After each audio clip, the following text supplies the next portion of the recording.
All right, if you've lasted until part three, the final leg of our journey, you deserve some sort of award or medal or something. But we left off here. We didn't get to this slide, but we've been talking about all the different kind of interlocking features to industrialization that all kind of had to be moving in the same direction at the right time, all had to be innovating and updating so as not to cause a bottleneck in one place or another. And I mentioned earlier that was true also of banks and financial innovation. And there's a lot of other ways or other things we could talk about with regard to that subject. But just as one big example, we'll stick to the limited liability joint stock company as a way for businesses to bring in capital. We talked about the importance of capital, of course, but also as a way to provide more incentive for businesses or entrepreneurs to start a business in the first place. First in Great Britain, the same thing not too long after this started in the United States and some of the other continental European countries as well. So in some ways you can consider this kind of the parent of the modern publicly traded corporation. You can buy stock on Wall Street. So this was already more or less true of these type of companies. And again, that's at least when it starts, when a company first puts shares up for sale, or if it does it another time later on, a public offering of shares. The first time they're sold by the company to investors. That could be anyone or any institution, and so that's a direct way for the money or for money that they need, capital that they need to go straight into their coffers in lieu of getting loans from banks, other ways to bring in investment capital.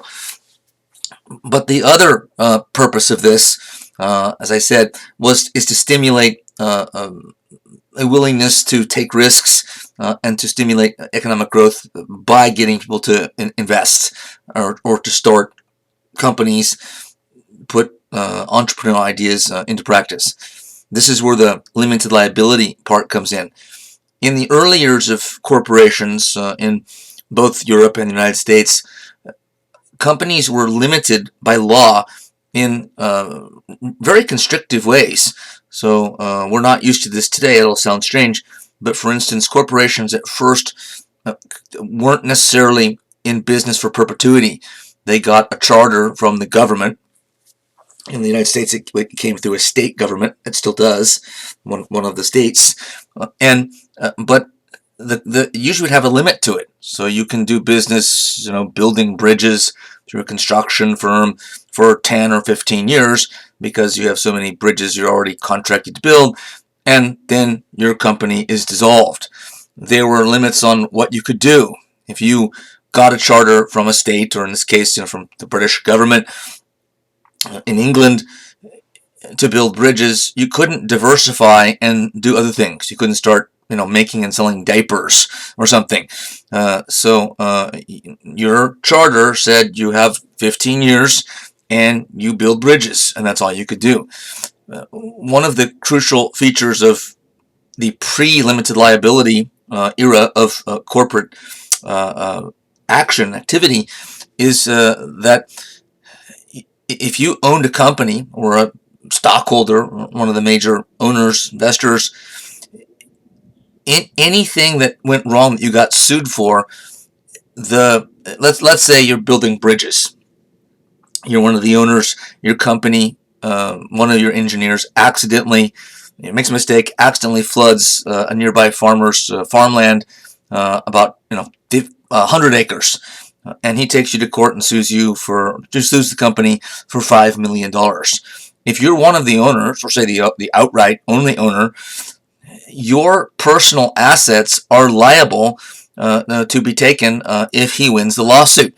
So they could take your home, they could take your personal bank account, or at least the money in it, and so on and so forth. So what happens here in Britain around the turn of the 19th century into the 18th, beginning of the 19th, and the United States just after that, in a couple of decades, corporations start sending their attorneys to court and start arguing for courts, and they eventually get sympathetic judges, mostly because the judges see that these countries are moving in a free market direction, and that from an economic perspective, if not a moral one, from an economic perspective, it makes sense to give companies sort of more leeway, more freedom to act as they see fit.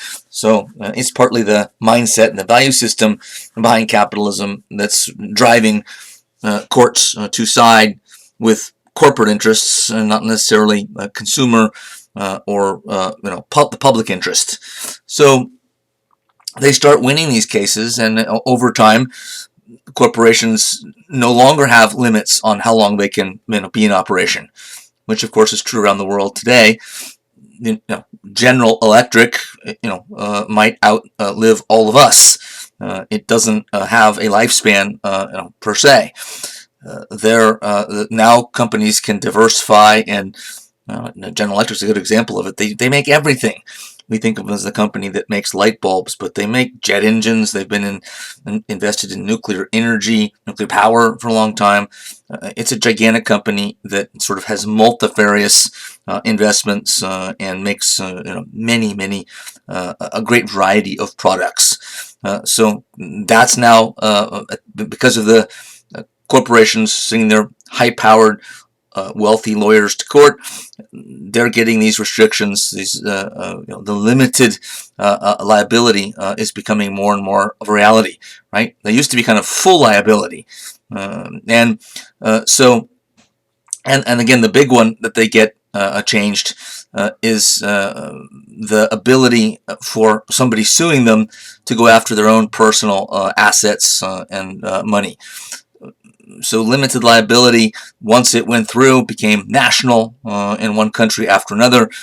It gave potential business owners more of an incentive, or to put it sort of on the other side, there was sort of less to scare them away now. Because if you were a contractor and thought, I'd kind of like to start my own company building bridges, but it's kind of dangerous and risky because a lot can go wrong, and I could get sued and I'll lose my house. I could lose everything.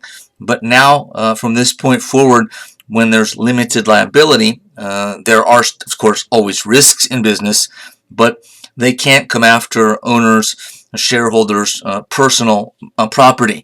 So now, if they sue the company, if that farmer whose land got flooded sues the company, he can only go after legally any money or assets, buildings, stock that's in the company coffers, it's in the company's possession. But if I'm the owner, any salary I've taken and deposited in my own personal bank account is off limits. Any money that I've taken through profits and bought, a big house with it, that's my own. It's taken out of the company. Now it's in my personal legal possession. That's off limits. So this was an important change for both of those reasons. One, it stimulates economic growth by reducing risk to some degree, though one can certainly argue, and plenty have, that it was unfair much of the time to the public and to consumers, and only helped businesses, or mostly helped them. But also, of course, it was at least at the beginning, for each company, when they first issue stock, it's a way for them to, another creative way for them to bring in capital for needed investments or whatever it is that they're, whatever undertaking they're involved in. As Britain becomes more and more wealthy and powerful in this industrial revolution, it's the first country that goes through it.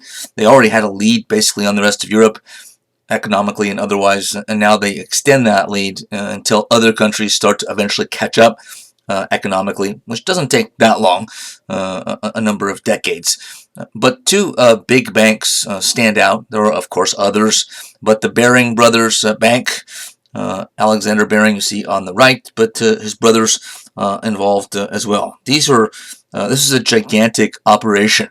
So, but banks that are flush with cash in a country, the only one in the world that's industrializing, its economy is growing by leaps and bounds. you need these kind of big financial institutions because a small little, hometown, small town bank isn't going to be able to finance what some of these big capitalists need to finance. And of course, even more famously, another giant financier or financial company as the Rothschilds. And Nathan Rothschild, you see here, was the one of many sons of the kind of patriarch of the family, a German Jew who was a merchant in Germany, but as so often happened with merchants, not just of Jewish origins, but throughout Europe, they oftentimes went into money lending and finance as well. And this family did the same thing. And so over time, they ended up kind of opening up a branch of their bank in one European capital after another. And Nathan and his brothers ended up being the sort of leader of one branch of the company. And Nathan happened to be the son that got the plum position by going to England. And the Rothschilds were already rich, already a powerful and well-connected rich bank. They had huge connections in the United States as well. But they became bigger as Nathan Rothschild started to make deals in Great Britain. In fact, one of the big steps to the top for them, because they're now a famous name in the history of finance. In fact, I may have said this in class before, but the name still comes up. And if you ever hear someone, the name Rothschild come up, whether you're involved in the conversation or at somebody next to you at Starbucks, whatever, if you hear the name Rothschild, there's a 90% chance that it's somebody that's involved or a believer in some type of conspiracy theory. The Jews are trying to take over world finance. This is the most common one associated with the Rothschilds. So they're an important, powerful family, but partly because of anti-Semitism, which still exists, sadly, they're sort of part of this ongoing conspiracy theory. But Nathan Rothschild helped the British to put money together. He got kind of a consortium of investors, even from outside England, having his brothers being the heads of branches of his own family bank in Paris and other places helped. Well, Paris is not a good example here because it was Napoleon, but in other capitals, so Berlin, he was able to put together a consortium that raised a ton of money, mostly in gold, because the British panicked when Napoleon escaped from the island of Elba and didn't even have time to let their normal, or didn't think they did, have time to let their normal mechanisms, the sales of bonds, the whole square of power that we talked about, kick in.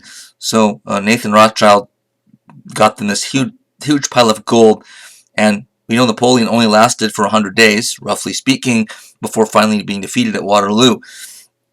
So Rothschild raised more gold than they needed by far. And so now he's stuck with gold that he wouldn't have bought on his own. He did it because the British government was desperate.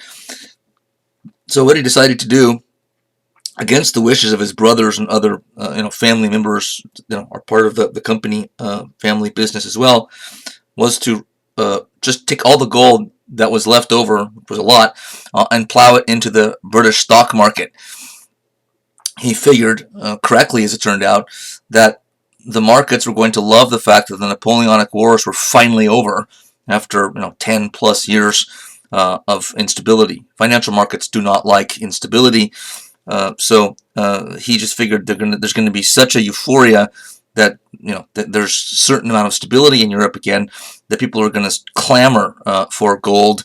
And they're going to clamor for bonds primarily, not so much gold, but bonds. So he put the gold into the stock market, basically like doubled his profits, and his brothers, family members said, okay, we didn't want you to do it the first time, you got lucky, now cash out, and take the money. And he said, nope, I'm doubling down again. I think he did it 3 times, and basically doubled down and doubled the amount again. So it's kind of like he's playing the roulette wheel and puts sort of everything on one number 3 times in a row and wins all 3 times.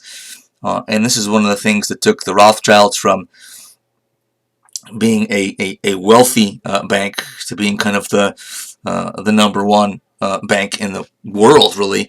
At least it's one of the major factors. It's a cool story nonetheless, but it is part of their rise to the top.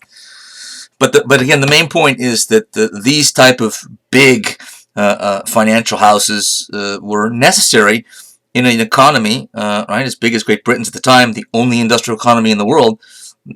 Their big capitalists and big industrial capitalist enterprises needed big bankers who were flush, with capital. Here are some of the most famous products of the results of the early Industrial Revolution. Shropshire Bridge, which still stands, as you can see, since this is a modern photograph. The first arch bridge in the world made fully of cast iron. So this doesn't look that impressive to us today, but at the time it was cutting edge. The Thames Tunnel, built between 1825 and 1843, with the specifications that you see there. The first tunnel to go underneath the river anywhere in the world.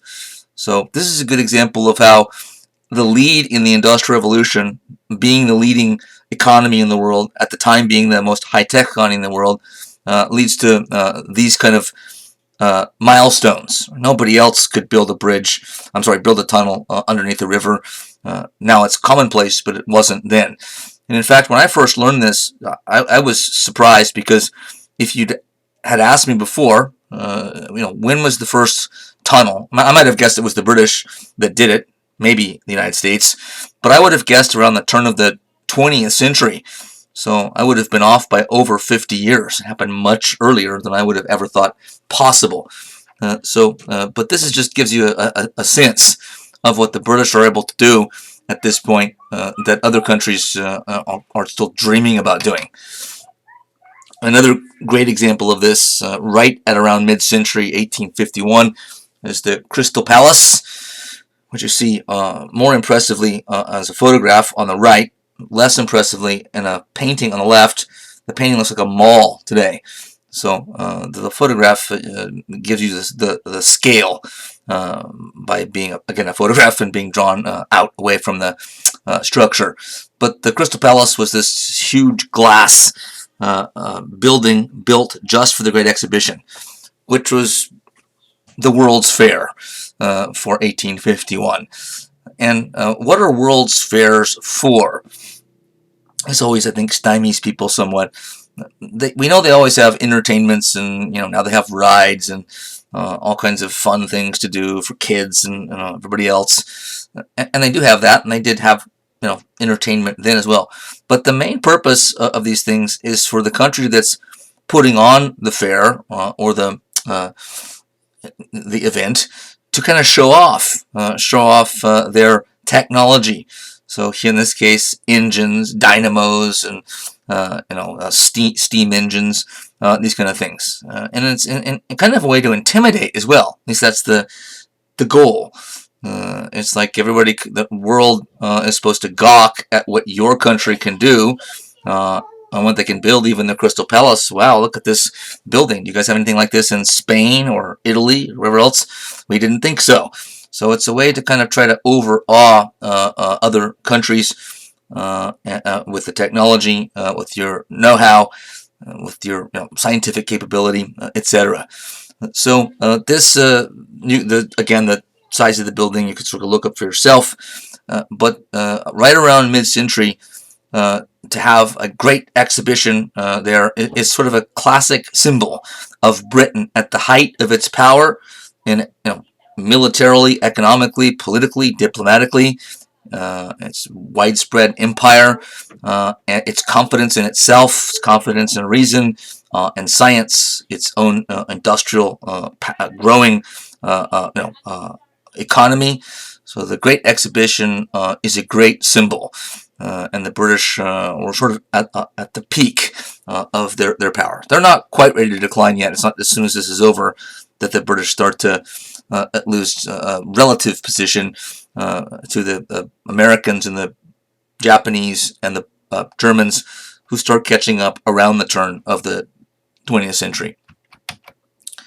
So I said at the outset that this was kind of two revolutions in one, and that this one might be the bigger one. So we've talked heretofore really about the economic, technological changes and those things that were ancillary but connected to the economic changes, like transportation, banking and finance, and so on and so forth.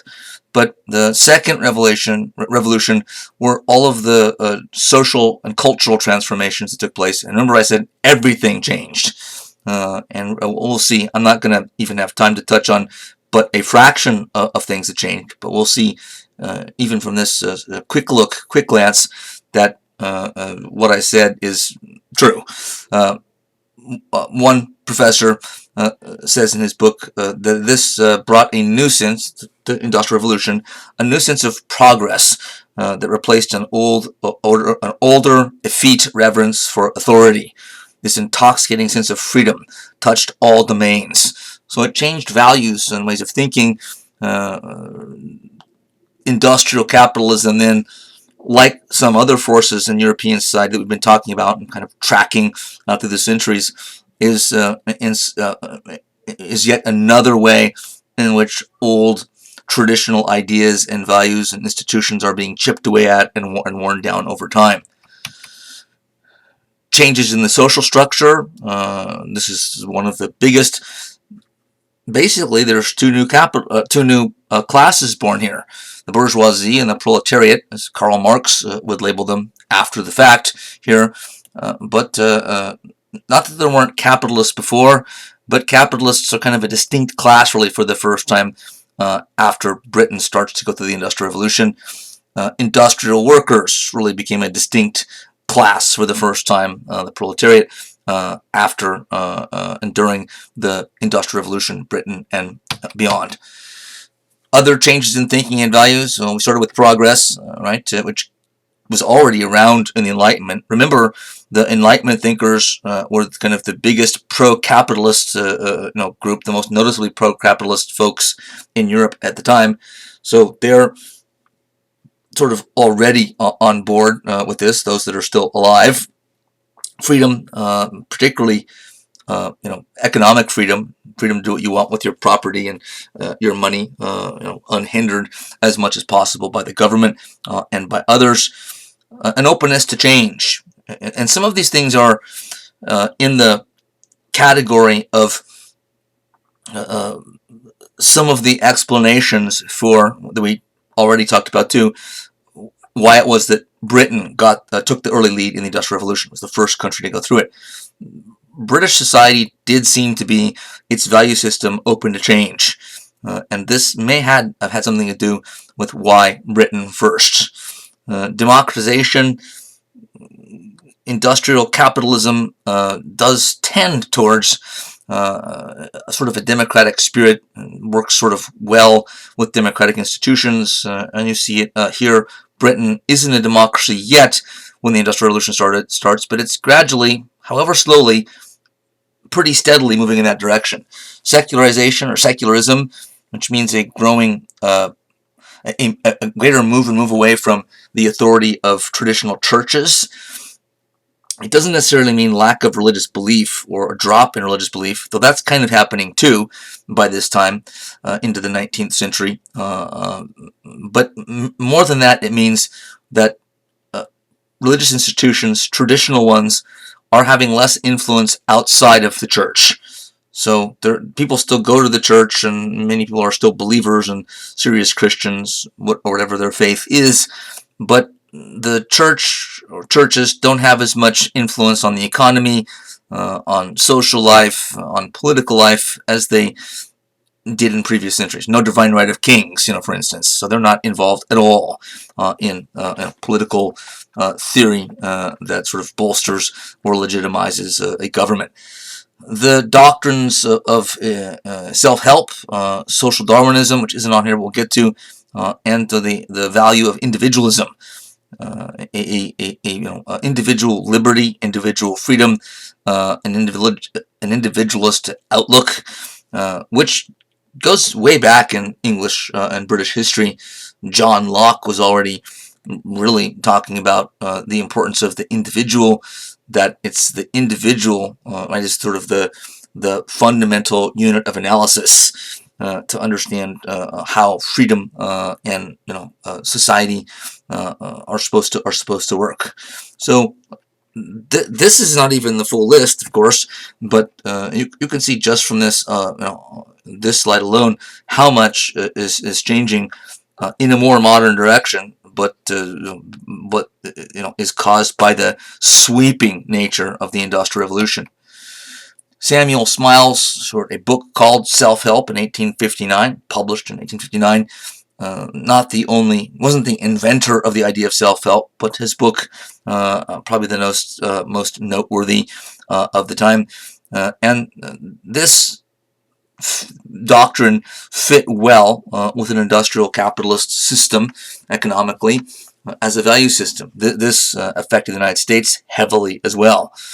Already was by this time, but would continue to in the ensuing decades. The self-help philosophy basically is an individualistic one, and as it says on the screen, if you sort of the thinking is, I'm not saying it's necessarily true. Of course, we can argue one way or the other on this, but the thinking is, the self-help doctrine says anyone can succeed, at least in a country where there's equal opportunity or something approaching that.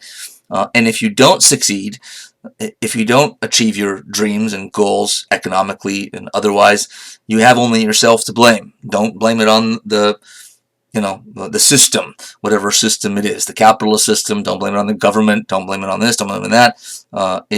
You take responsibility for your successes and your failures. So this has been common coin ever since in the Anglosphere, they sometimes call it, the Anglo affected countries, Australia, Canada, and of course the United States, maybe first and foremost.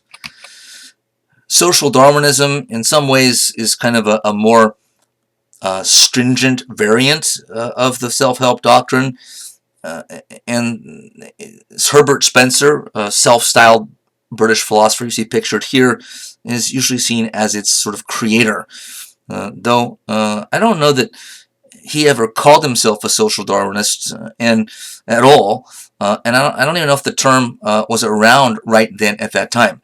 And it's Herbert Spencer that first made the phrase survival of the fittest famous.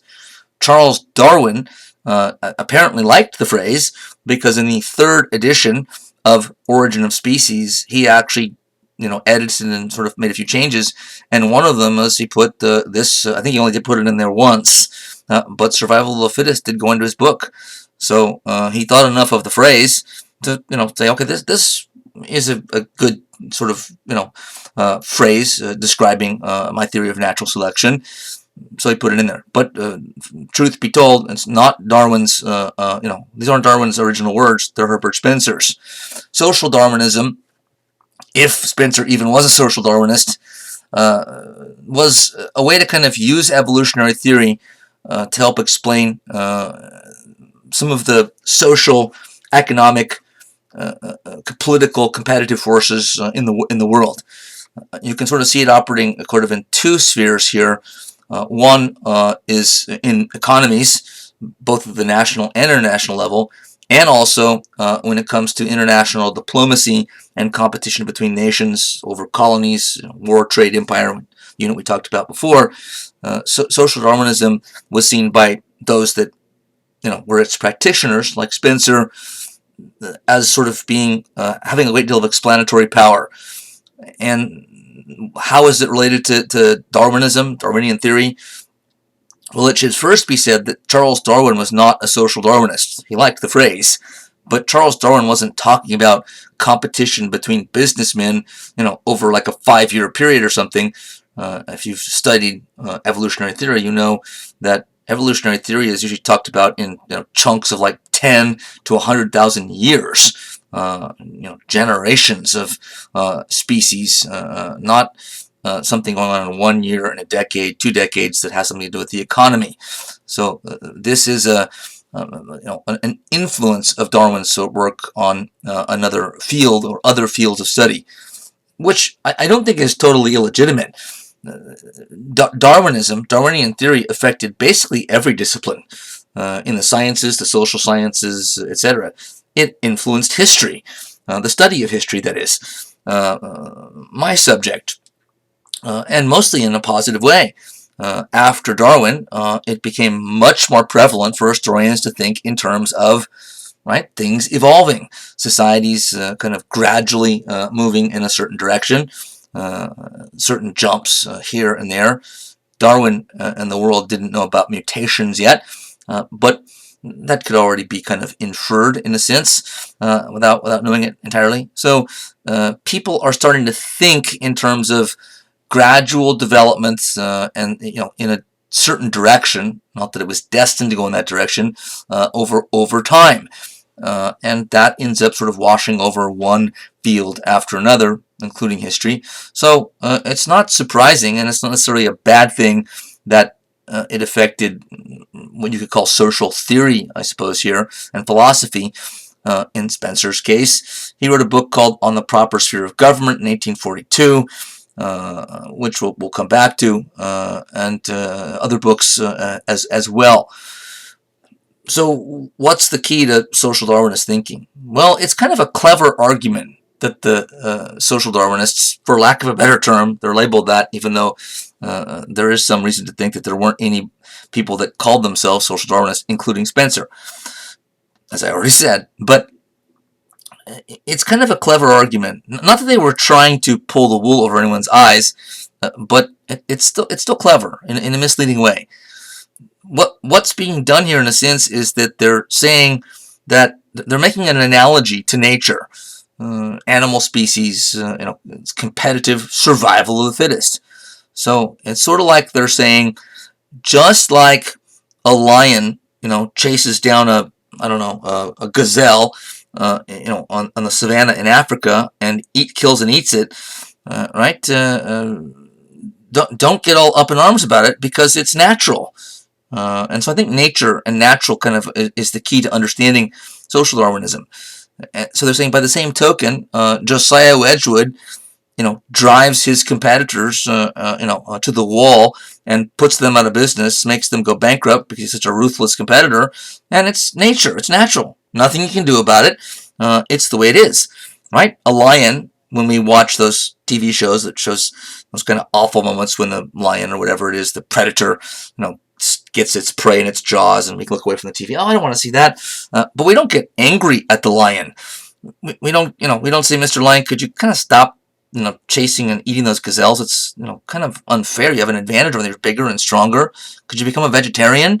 It doesn't work that way. Lions, cats are obligate carnivores, and that's what they do. They're genetically programmed to eat meat and to hunt for it. So what the social Darwinists are saying is, just like it's natural for the lion, you don't get mad at it.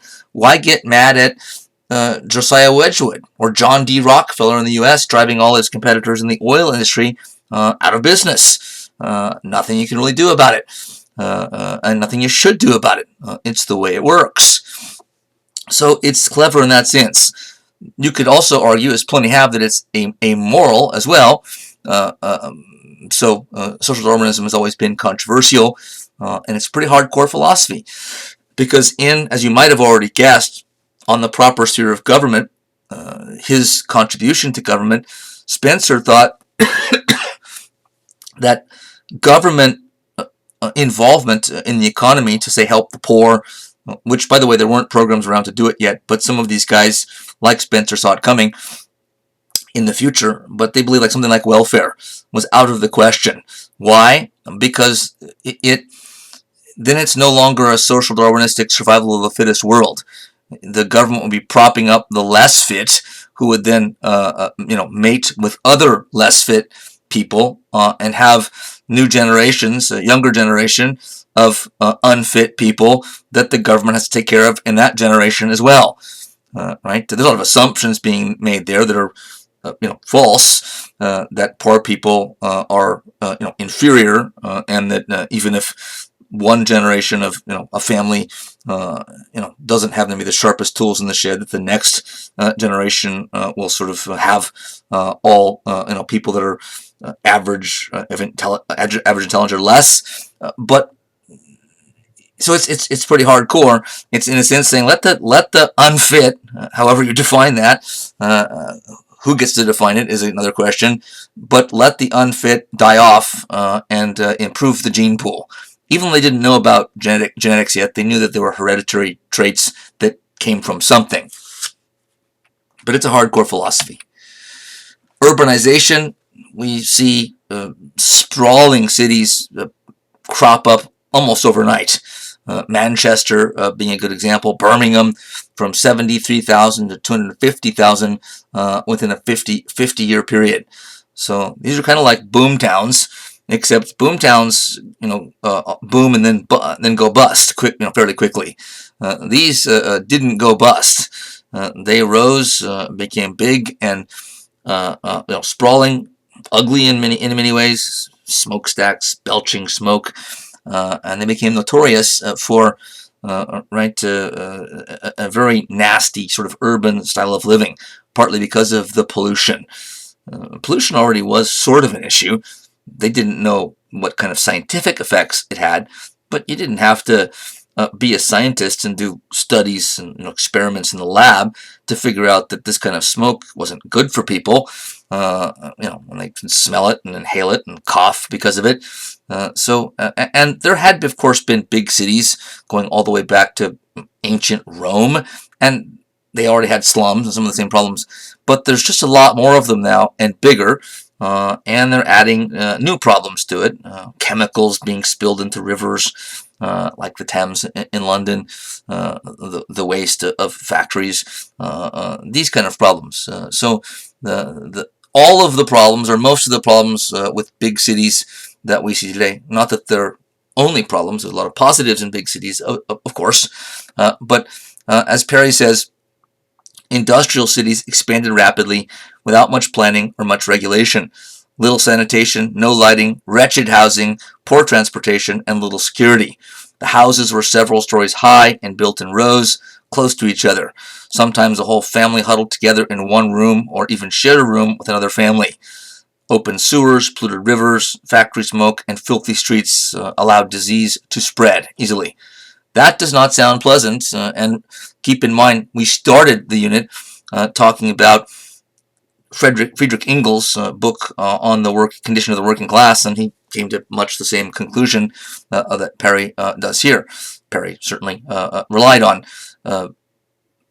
Engels' famous account and others since to make these observations. However, remember what I also said, and that is that the jury is still out amongst scholars about whether or not this was worse than the pre-industrial economy, at least for poor people, that existed before the Industrial Revolution. I'm not taking a position on that one way or the other here, but it is open to argument. There were even changes in conception of time, which we have alluded to once already. But if you lived in the countryside, say before the Industrial Revolution, and then lost your farm, had to go into the city, we're taking this sort of in one generation to keep it simple. But on the farm, right, a family farm, life went at a different pace, and kind of in some ways at your own pace. Your life, your livelihood was to some degree dictated by the weather, the seasons, nature, if you're a farmer.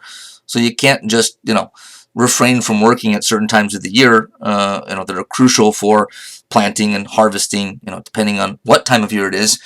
Nonetheless, you have quite a bit of leeway.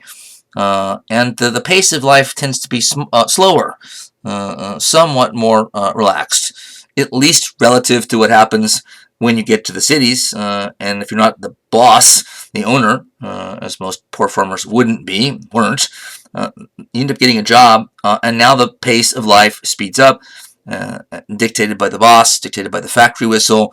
They're constantly telling you to speed up, move faster. So your life is not regulated now by the rhythms of nature. It's regulated by sort of the rhythms of the machines and their ability to churn out products and make profits for the owners. There were already environmental concerns, as we mentioned. There are some concerns about traditions being upended here, cultural concerns as well. The Romantic poets in England, we're going to get to soon, hated the Industrial Revolution by and large. One famous phrase from a famous Romantic poem talks about these satanic mills. And part of what they didn't like about it was just the aesthetics of the whole thing, saying these are poets, artists, so we don't like the look of it. It's turning our cities into into ugliness. Our landscapes are you can't see the mountains and the trees and the sun and the stars and the sky because there's this sort of smoke everywhere. So they didn't like the look of it, but they also didn't like the way it was changing the culture and the society as well. And as part of sort of the cultural backlash against it, it wasn't just the Romantic poets, but there was sort of the more hard-headed work, though you could say it's romantic in some ways, of Charles Dickens, one of the great European writers ever, certainly of the 19th century. If you've never read any of his books, you should. They're all excellent. I haven't read all of them. This one I have. Oliver Twist is an absolute classic as well. But Dickens, in many of his books, they're all works of fiction. They're all fictional characters. But he does write about things that were going on in England that are realistic. And one of the common themes is just the difficulty under industrial capitalism, of the poor to try to make their way in the world. So there's Dickens obviously had a sympathy for those that were struggling, the workers, living in hovels and living these difficult lives because they're not being paid very much. And so you see that in Hard Times and some of his other books as well. They're not all about that. So one character, the most noteworthy one in Hard Times, says, any capitalist who had made £60,000 out of sixpence always professed to wonder why the 60,000 nearest hands didn't each make £60,000 out of sixpence, and more or less reproached them, every one, for not accomplishing the little feat. What I did, you can do. Why don't you go and do it? So Dickens, of course, is puts that quote in one of his characters' mouths as a criticism of that type of thinking. And this is a sign that even in fiction that you see that there's a reaction to, or people at least dealing with, the self-help philosophy that we just talked about. This is a criticism of that kind of self-help philosophy. The wealthy guy saying, why didn't you just go do what I did and just get rich? What's wrong with you? Which I'm not saying there's never a truth in that, but there are a lot of other factors, of course, as well that give some people an advantage or hold other people back. No one ever admits this, or almost no one. I'm admitting it now. Not that I've been wildly successful, but everyone's success, however extreme, extravagant, or mild, mine's been more in the mild category, but everyone's success has an element of luck behind it.